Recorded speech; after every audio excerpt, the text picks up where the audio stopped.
Good morning, students. How are you all? The students come to our class, Biological Science. The students, in the previous class we have discussed about the biodiversity and its conservation. Have you all understand the importance of conservation of nature? The conservation of nature is very important.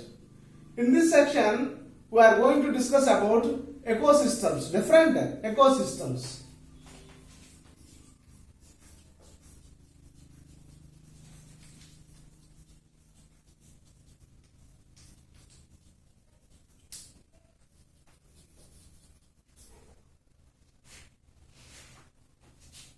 Different ecosystems. Before going into the lesson, there is an argument between the two students, Venkat and Gayatri.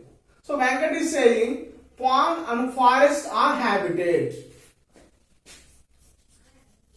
What are those? Habitats. Pond and forest are habitats. But Gayatri is arguing to Venkat, they are ecosystems. My uncle told me that they are ecosystems. In the previous class we have discussed, in the 6th class we discussed about and learnt about the habitat. Habitat is a dwelling place for plants and animals. For organ, it's a dwelling place for organisms. Different types of organisms are there. Okay, different types of organisms are there in the habitat. One habitat is shared by the different types of plants and animals. That means organisms. One habitat is shared by the different types of organisms. Okay. Then here Gayatri is saying about these all are the ecosystem. The pond and habitat is a ecosystem. What is ecosystem? Habitat is one of the part in the ecosystem. That means ecosystem is a large area, huge area. Ecosystem is a huge area, but habitat is one of the part in that ecosystem according to our lesson. So the word ecosystem was first introduced by the A.C. Tansley. In the year 1935, a British botanist and ecologist, British botanist and ecologist A.C. Tansley in the year 1935 used the word or introduced the word ecosystem. The main purpose of using this ecosystem word is to reduce the word ecological system to ecosystem. Ecological system అనే పదాన్ని ecosystem గా మార్చారు. It is done by that A.C. Tansley in the year 1935. According to the A.C. Tansley, all the organisms in the living area is influenced by the different types of factors that present around it. Do you understand? So, all the living things and non-living things are influenced by each other in a given area. That area is called ecosystem. Ecosystem is the place where different types of organisms are living. There are different types of ecosystems on this land. Yes sir, no, we will learn about it in the coming lesson. So, not only A.C. Tansley, other scientists also involved are interested in observing the different types of organisms in the area by giving the words like biome, habitats, ecosystem. So different types of words are given by the scientists and all are trying to study that particular area. So biome is the largest ecosystem on the earth. Biome is the largest ecosystem on the earth. In the previous class, 6th class, we learned about the habitat. Habitat is a place where different types of animals are living there. So a group of habitats refer to the ecosystem. Ecosystem is the huge area. Ecosystem is the problem, but habitat is the small one. If you think like that, here come to here. A.C. Tansley proposed the word ecosystem for the reduction of the word ecological system. So after listening of the both comments from the Venkat and Gayatri, they both are correct in their manner. The main purpose of learning about the different types of ecosystems is What is ecosystem? Ecosystem is the huge area where different types of organisms are living there. Habitat is one of the part of the ecosystem, a small portion of the ecosystem. Now come to here.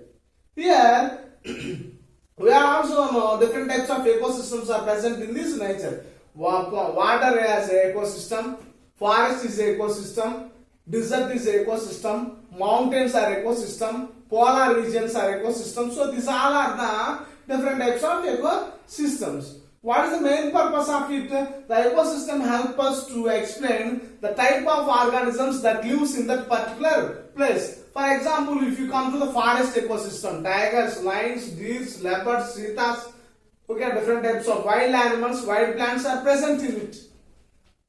Okay, because of that, for the basis of understanding the organisms that present in it in a better way, the ecosystem is very useful to us.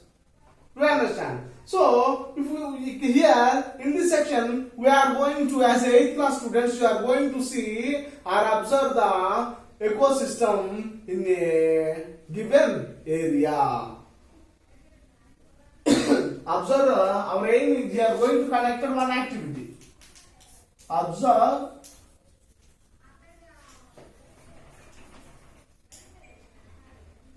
organisms, observe the organisms in a given area, in your school garden or in your school playground or in your home garden.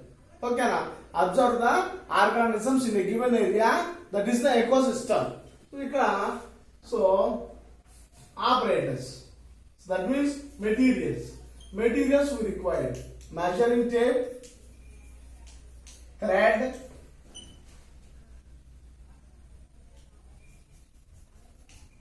sticks, hand lens, hand towel. So these are the materials. Procedure.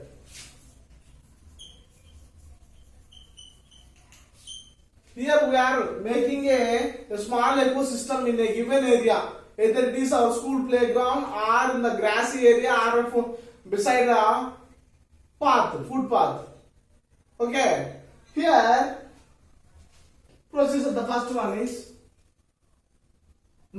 by using a measuring tape, measure 1 meter long and 1 meter wide place in the given area. Okay, now by using the tape, measure a 1 meter long,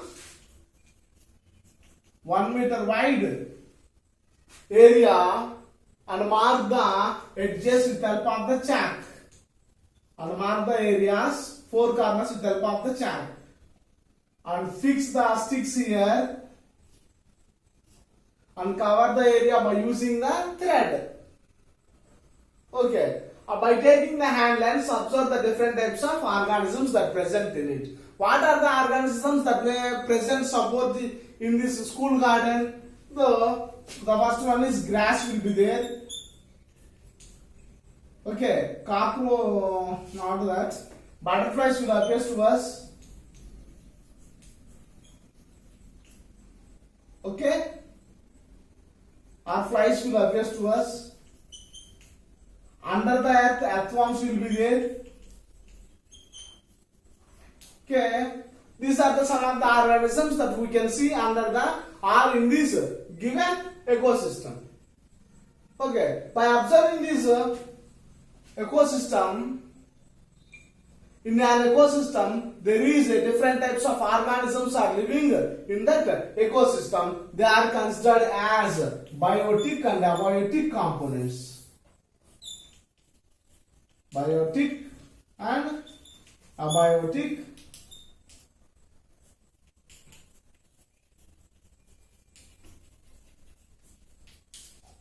okay. In the ecosystem, there are biotic and abiotic components are present. What are the biotic components? All the plants, animals, and microorganisms all are belongs to the biotic components. Then come to the abiotic components. The abiotic components are water, soil, sunlight. These all are the abiotic components. In an ecosystem, all the living things and the non-living things are influenced with each other to maintain the balance in that particular area. We understand that? In an ecosystem, all the biotic and abiotic components are influenced with each other to maintain a balance in that particular area. If you observe the organisms, for example, grass, deer, cheetah, okay, butterfly, lizard, snake. Here we take these examples. Rabbits, lion. Okay? If you observe these organisms here, what is understanding to us? There is a relation between the feeding relation. What is the relation? There is a feeding relation between the plant organisms. The all organisms, for example, all the herbivores in a given area is eating this grass and maintaining the balance. Yes or no? Grass means here not only this, plants also will be there. So there is a feeding relation between the plants and animals, okay, which is useful for maintaining the particular balance in that area. Not only that maintaining the balance, it is also useful for providing the shelter, okay, production and reproduction. These all are the things. Okay, if you come to in an ecosystem, where does the energy come from? All organisms are dependent on food for the energy. The food comes from these plants. Yes or no? All organisms are dependent on plants for their energy. That means all animals depend on food for getting energy. The food is prepared by these plants. Plants by using the solar energy, sunlight energy, and preparing the food by the process of photosynthesis.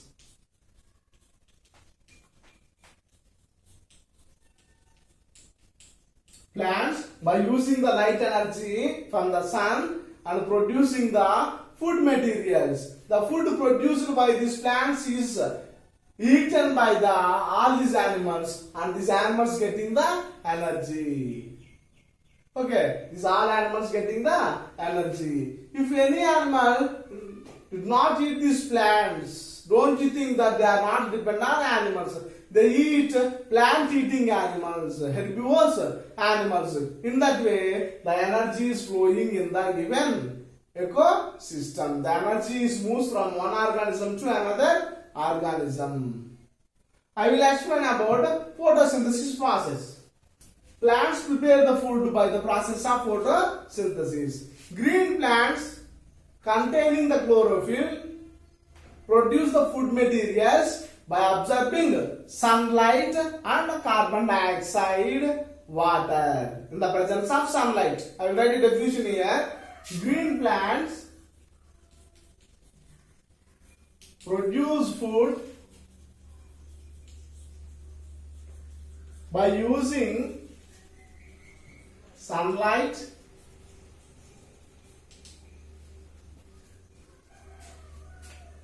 water, and sunlight, carbon dioxide, and water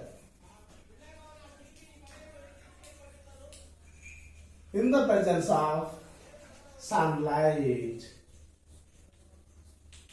Okay, in this process, oxygen is released as waste material. So this is about photosynthesis. If you want the equation also, we have equation.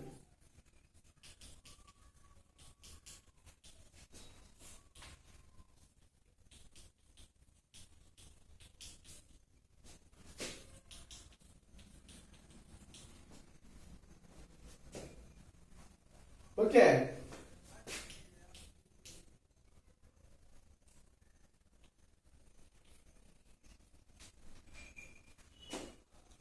Sunlight by chlorophyll.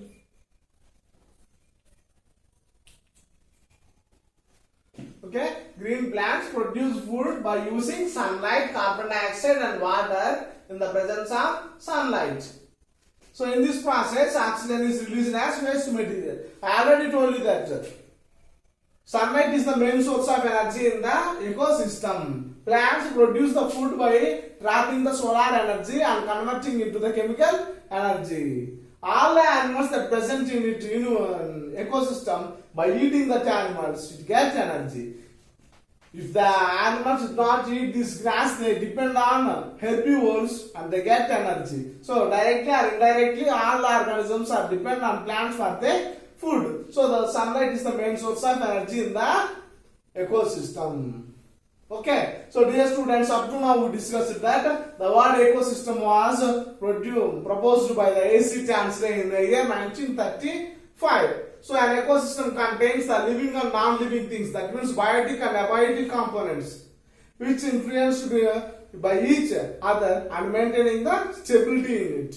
Okay, the main source of energy in the ecosystem is sunlight.